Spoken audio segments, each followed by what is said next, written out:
오늘부터 거리두기 완화, 여전히 되고 안 되고 공방.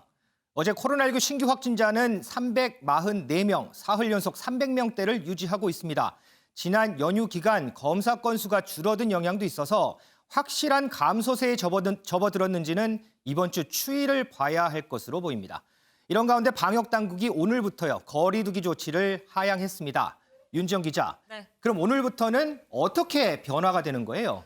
네, 좀 간단하게 설명을 드리면 오늘부터 수도권은 거리두기 단계가 2.5단계에서 2단계로, 비수도권은 2단계에서 1.5단계로 완화됩니다. 네. 여기에 따라서 수도권의 식당과 카페, 기존에 저녁 9시까지 운영을 할 수 있었는데 그렇죠. 10시까지로 1시간 연장이 됐고요. 또 수도권의 실내 체육시설과 노래 연습장 역시 오후 10시까지 운영할 수 있습니다. 비수도권의 경우에는 식당과 카페, 실내 체육시설 등 다중이용시설에 대한 운영 시간 제한이 해제됐습니다. 그리고 학원과 대형마트, 영화관 등에 대해서는 수도권과 비수도권 모두 시간 제한이 해제가 됐고요. 또 약 3달 정도 문을 닫았던 유흥시설 6종에 대해서는 이 모두 운영이 재개되지만 운영 시간은 수도권과 비수도권 모두 마찬가지로 밤 10시까지로 제한이 됩니다. 또 결혼식과 장례식 등 행사 인원 어떻게 되는지 궁금해하시는 분들 많을 텐데 수도권은 50명 미만에서 100명 미만으로 확대됐고 비수도권은 500명 미만까지 모일 수 있습니다. 그러면 이제 오늘부터 수도권 계시는 분들은 9시에 이제 집에 가셔야 되는데 10시까지는 계실 수 있다 이거죠? 네, 맞습니다. 그런데 이제 5인 사적 제한 그 모임 금지 조치 이 부분은 연장이 되잖아요. 그런데 그 중에서도 좀 완화가 되는 부분이 있다면서요?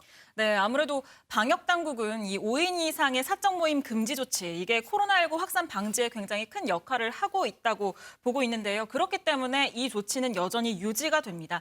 다만 직계 가족인 경우, 그러니까 세대가 상하로 이어지는 경우에는 거주지가 달라도 5명 이상이 모일 수 있습니다. 저희가 좀 이해가 쉽게 CG를 통해서 준비를 해봤는데 이 똑같이 5명이 모이는 경우라도 왼쪽의 경우에는 직계 가족이 모이는 경우고요. 오른쪽은 부모가 없이 이 형제 자매들만 모이는 경우인데요. 왼쪽은 가능하지만 오른쪽은 불가능합니다. 그러니까 이제 부모님이 계실 경우에는 직계 가족이 다 모일 수 있는데 부모님이 안 계시면 형제 자매들은 모일 수 없다 이 얘기군요. 네, 맞습니다. 같은 가족이라고 하더라도 형제 자매 간에는 5인 이상의 모임 금지가 여전히 해당이 되는 겁니다. 방역 당국은 이런 조치를 취한 이유에 대해서 이 가족 모임이 불가능해서 부모님을 오랫동안 볼 수 없는 상황, 여기에 대한 국민 피로감이 커져서 이같이 예외 조항을 뒀다고 설명했습니다.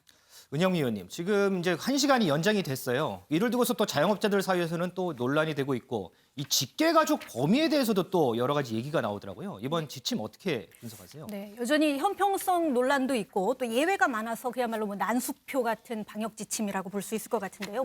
먼저 그 수도권 1시간 영업 제한을 풀어놓은 거, 즉 연장을 해놓은 걸로 를 놓고도 식당이나 카페 같은 경우는 그래도 1시간이 어디냐 이러면서 상당히 이제 반기능 반응들이 많은데 저녁 장사를 주로 하는 곳들 주점이나 유흥업소 같은 경우는 밤 10시까지만 하게 되면은 대부분 2차로 오는 손님들이 많은데 그렇죠. 어떻게 영업을 하란 말이냐 하면서 여전히 불만의 목소리가 커요. 특히 지침을 보니까 이번에 영화관이나 PC방은 아예 영업시간 제한을 없앴어요. 그렇죠. 그런데 노래방이나 유흥주점은 밤 10시까지만 하거든요. 그러니까 이 기준을 놓고도 도대체 뭐가 기준이냐 하는 형평성 논란이 일 수밖에 없는 거고요. 네.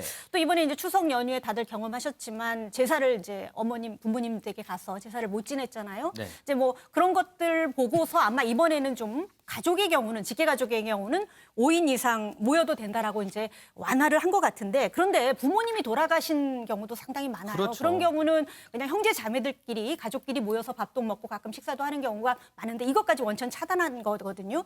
또 실효성 논란이 일 수 있는 게 가족끼리 모였다 이제 식당에서 이렇게 하는데 뭐 가족을 증명하는 뭐 이런 거를 또 내야 되는 거냐 뭐 이런 등본을 뭐 가지고 다닐 수도 없는 노릇이고. 또 어떻게 되는 지금 지침이 안 나와 있어요. 나왔는지는 모르겠는데 잘 모르고 있어요. 이런 부분들은 굉장히 좀 혼란이 있을 수 있죠. 이런 것들 보니까 상당히 좀 역시 방역 뭐 근데 정부의 고민도 이해가 됩니다. 왜냐하면 다 풀어줄 수는 없는 거거든요. 물론 이제 3차 확산세가 누그러졌다고는 하는데 여전히 뭐 300명대 계속 나오고 있는데 국민적인 피로도가 높다 보니까 그래도 완화는 시켜줘야 되는데 다 풀어줄 수는 없으니까 이렇게 조각조각 맞춰가지고 이렇게 풀어준 거예요. 그래서 정부의 고민도 이해되는데 그래서 조금 제가 누누이 이제 강조를 하지만 기왕이면 하는 조치 안에서도 방역 지침 안에서도 형평성 논란은 좀 줄이고 이해가 안 되는 부분들은 좀 기준을 좀 다시 조정을 했으면 좋겠어요. 그리고 또 어쩔 수 없이 피해를 보는 사람들이 또 있습니다. 그분들한테는 손실 보상을 충분히 해줘야 한다. 그래야 연말까지 그래도 참으면서 그 코로나 상황을 견딜 수 있지 않겠습니까? 이번 조치를 보니까요. 정부가 아직은 경제보다는 방역 쪽에 좀 더 중점을 두고 있는 거 아닌가 뭐 이런 생각도 좀 해볼 수 있겠습니다. 이런 가운데요. 이 설 연휴 기간에 국내 발생 확진자의 80% 가까이가 수도권에 몰렸다는 통계가 있습니다. 이동석 기자. 네. 지금 수도권에 확진자가 집중됐다는 거, 이게 집단 감염 영향이 상당히 크지 않나요? 네, 그렇습니다. 설 연휴 기간 동안 무려 확진자 수 78.8%가 수도권에서 발생을 했습니다. 10명 중 8명에 가까운 사람이 서울, 인천, 그리고 경기 지역에서 발생을 한 건데요. 수도권에서 매일 250명의 확진자 수가 나온 셈입니다. 이처럼 확진자 대부분이 수도권에서 발생을 하면서 방역 당국은 현재 긴장의 끈을 놓치지 못하고 있는데요. 특히 용산구 소재 병원발 확진자 수가 87명을 기록하면서 방역 당국은 역학 조사를 현재 진행 중입니다. 특히 오늘 오전 대전에서는요. IM 선교회 압수수색이 진행 중이라는 소식이 들어왔는데요.